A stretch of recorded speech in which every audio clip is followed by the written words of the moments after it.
visitar Arraial do Cabo, no Rio de Janeiro, na região dos lagos.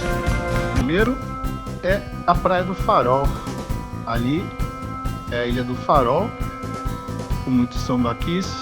Existe até um cemitério indígena. Olha quanto essa água do Caribe, visual fantástico.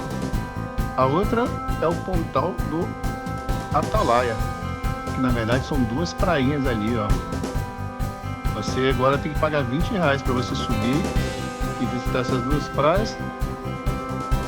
E a terceira é essa água. É um parque estadual e a capital do mergulho no Brasil.